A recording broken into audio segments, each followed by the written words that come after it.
Assalamualaikum warahmatullahi wabarakatuh. Salam sejahtera bagi kita semuanya.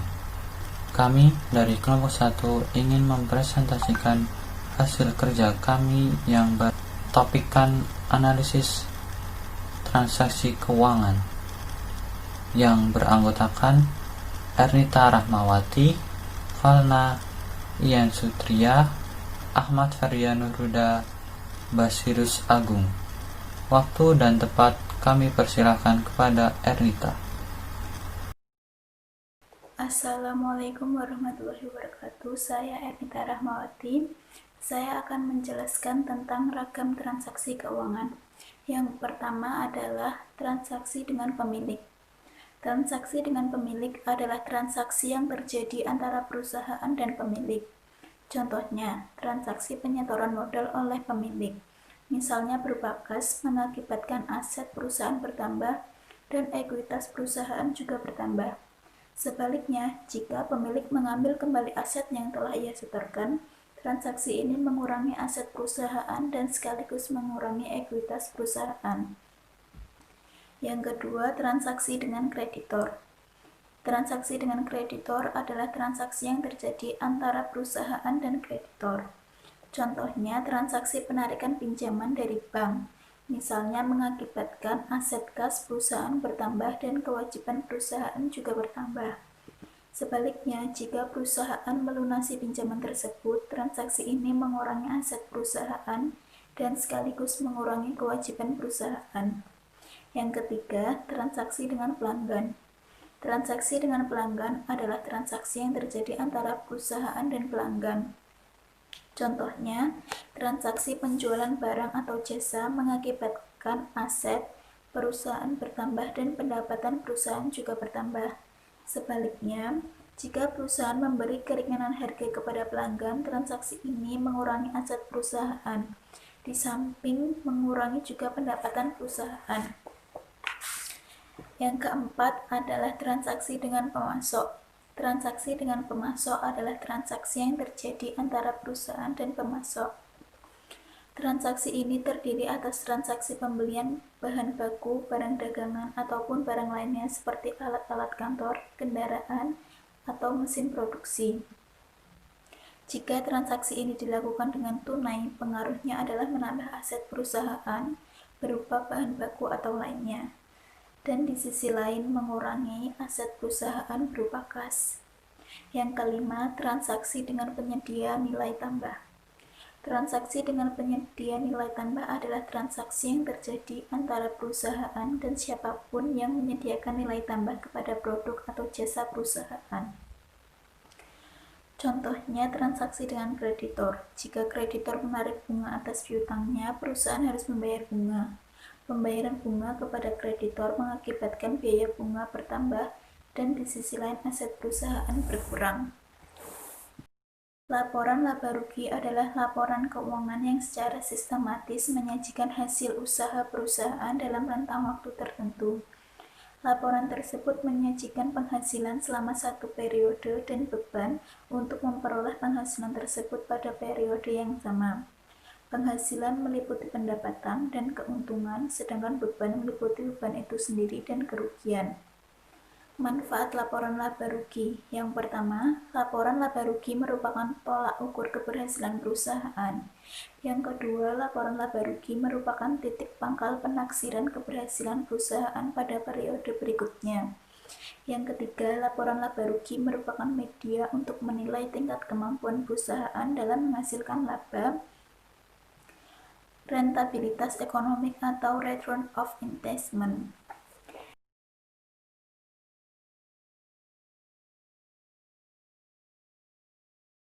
Yang kedua adalah laporan perubahan ekuitas. Laporan perubahan ekuitas adalah laporan keuangan yang secara sistematis menyajikan informasi mengenai perubahan ekuitas perusahaan akibat operasi perusahaan dan transaksi dengan pemilik pada satu periode akuntansi tertentu. Laporan perubahan ekuitas merupakan pelengkap dari laporan laba rugi. Yang ketiga ada laporan neraca. Laporan neraca adalah bagian dari laporan keuangan suatu entitas yang dihasilkan pada suatu periode akuntansi yang menunjukkan posisi keuangan entitas tersebut pada akhir periode tersebut. Baik, sebelumnya terima kasih atas kesempatan yang telah diberikan kepada saya. Saya Falna dengan NIM 2020017112. Pada kesempatan ini saya akan mencoba menjelaskan laporan keuangan pada perusahaan dagang, di mana terdiri atas laporan laba rugi, laporan perubahan modal, laporan neraca, dan laporan arus kas. Laporan laba rugi. Isi dari laporan ini akan menggambarkan bagaimana kondisi keuangan yang didapatkan oleh sebuah perusahaan atau organisasi dalam sebuah periode. Apakah mereka akan mengalami keuntungan atau mengalami kerugian? Selanjutnya simak pada gambar berikut. Selanjutnya laporan neraca. Laporan neraca merupakan sebuah laporan yang isinya adalah informasi tentang aset atau harta. Di dalamnya kita juga dapat menemukan rincian data diri, kapital atau modal, utang dan kewajiban, seperti yang digambar pada contoh berikut.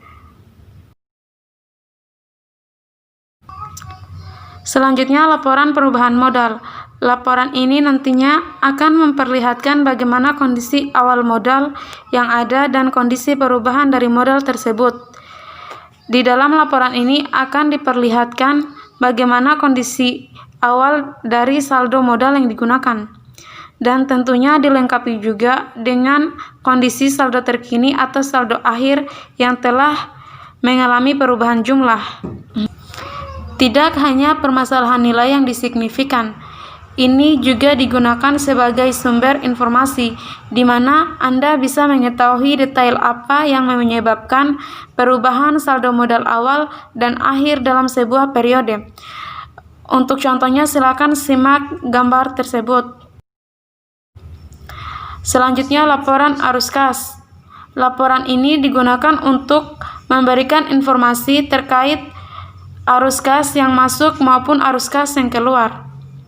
Jadi, sebagai pemilik sebuah usaha, Anda bisa mengetahui seberapa banyak uang kas yang telah Anda keluarkan dan seberapa banyak uang yang masuk. Anda bisa memantau arus kas tersebut seperti contoh di bawah ini. Terima kasih atas kesempatan yang telah diberikan kepada saya. Perkenalkan, nama saya Ian Sutria dengan NIM 2020171113. Pada kesempatan kali ini saya akan menjelaskan tentang laporan keuangan manufaktur, di mana memiliki laporan neraca, laporan laba rugi, dan laporan arus kas. Laporan neraca disebut juga dengan balance sheet.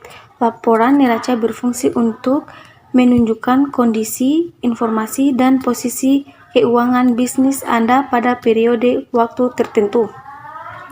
Melalui laporan neraca inilah Anda dapat mengetahui data tentang kewajiban berupa utang, ekuitas atau modal perusahaan, dan jumlah aktiva berupa harta atau aset.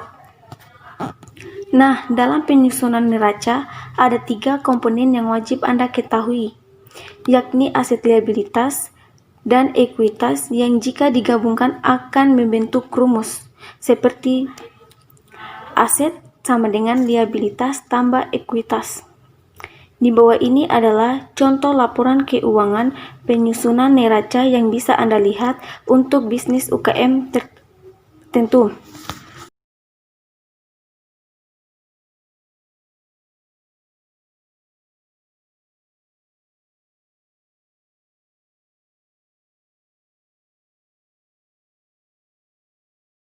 Laporan laba rugi bertujuan untuk memberi informasi apakah bisnis Anda berada dalam kondisi laba atau rugi. Beberapa pelaku UKM juga menyebut laporan laba rugi sebagai income statement. Umumnya, penyusunan laporan laba rugi terbagi menjadi 2 cara, yaitu 1. Cara langsung.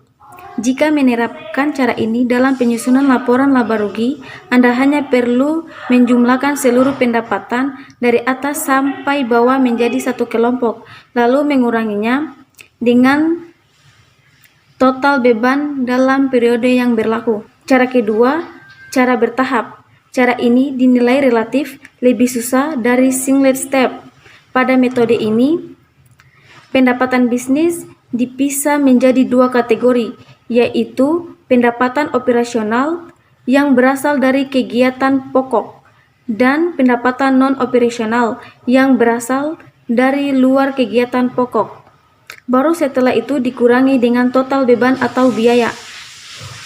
Namun, apapun cara penyusunan yang dipilih, ada beberapa komponen penting yang wajib ada dalam laporan laba rugi. Beberapa komponen tersebut adalah pendapatan, laba rugi usaha, beban pinjaman, dan beban pajak.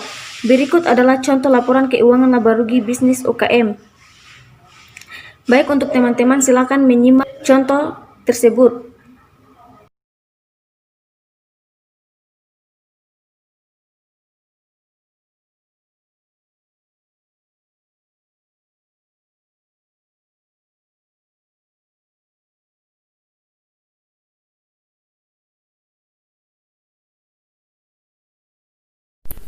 Terima kasih atas kesempatan yang diberikan kepada saya.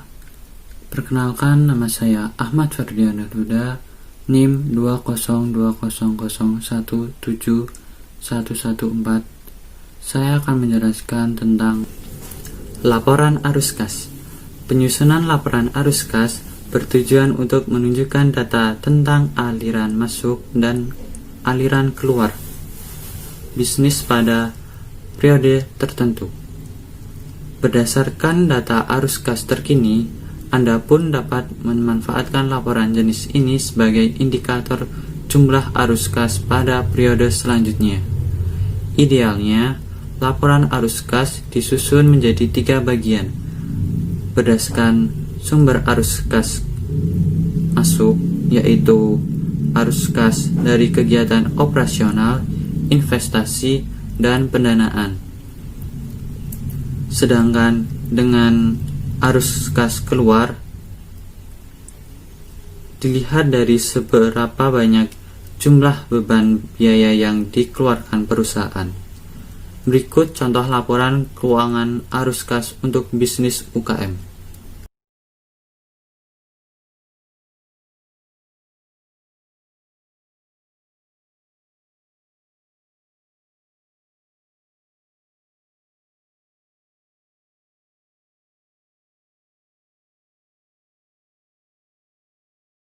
Saya Basilus Agung Rismanto Kuncoro dengan NIM 202171161 akan menjelaskan kesimpulan.